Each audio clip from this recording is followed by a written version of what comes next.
यज्ञ चल रहा था। भगवान शंकर की कृपा से वहां जाती है, पर वहां किसी ने भी संध्या को नहीं देखा। संध्या नहीं दिख रही है किसी को भी।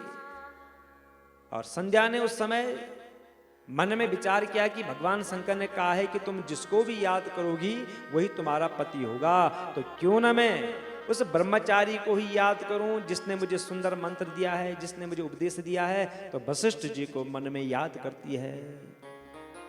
और जैसे ही वशिष्ठ जी को संध्या ने मन में याद किया, अपने पति रूप में स्मरण किया, वह ब्रह्मपुत्री संध्या भगवान शिव की कृपा से उस महायज्ञ की ज्वलित प्रचंड अग्नि में प्रवेश कर जाती है। बोलो दुर्गा मैया की जय। तुरंत उसका शरीर, उसका समस्त शरीर पुरोड़ास के समान तत्क्षण जल करके भस्म हो जाता है। उसका शरीर भस्म हो गया।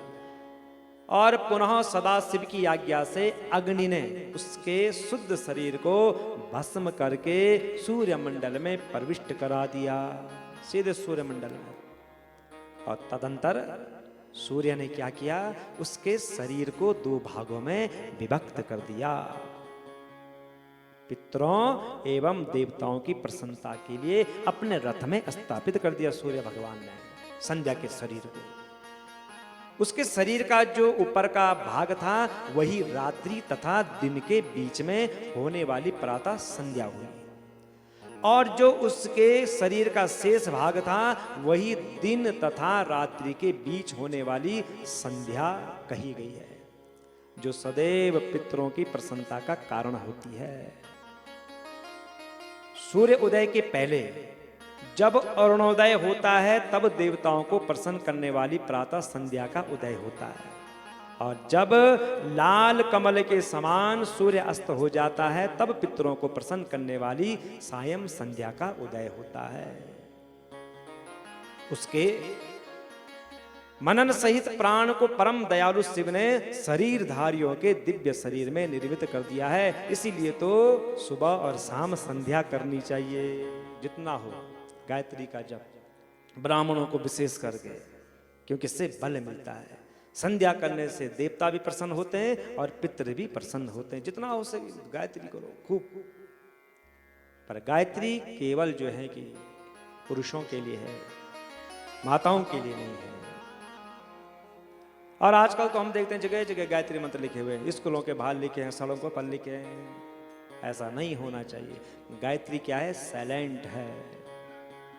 जैसे हम किसी को अपना जो कि एटीएम का पासवर्ड नहीं बताते हैं कि एटीएम का पासवर्ड, लो जी हमारा पासवर्ड है, ले जाओ पैसे निकालो, तो ऐसे ये भी गूढ़ मंत्र हैं। ये साधारण नहीं है, ये हमेशा छिप करके रहते हैं। इसलिए संध्या करनी चाहिए। मुनिर्यज्ञावसाने तो संप्राप्ते मुनिना तुषा प्राप्ता पुत्री वह्नि मध्ये तप्त कांचन सप्रभा। जैसे मेधा तिथि का यज्ञ समाप्त होता है तो मेधा तिथि ने देखा दैदीप्यमान स्वर्ण के समान दिव्य कन्या अग्नि में प्राप्त हो रही है। जैसे मेधा तिथि ने कन्या को देखा तो बड़े प्रसन्न होते हैं। उस कन्या को उठाया, स्नान करवाया, उसे अपनी गोद में बिठाया और उसका सुंदर लालन पालन करने लग जाते हैं। और नाम क्या रखा, अरुंधति। उनका नाम पड़ गया अरुंधति। और समय आने पर ब्रह्मा जी, विष्णु जी और भगवान महेश ने ब्रह्मपुत्र वशिष्ठ के साथ और अरुंधति जी का विवाह संपन्न करवा दिया। बोलो शंकर भगवान की। तो वशिष्ठ जी की पत्नी है अरुंधति। तो यह है कथा भगवान की।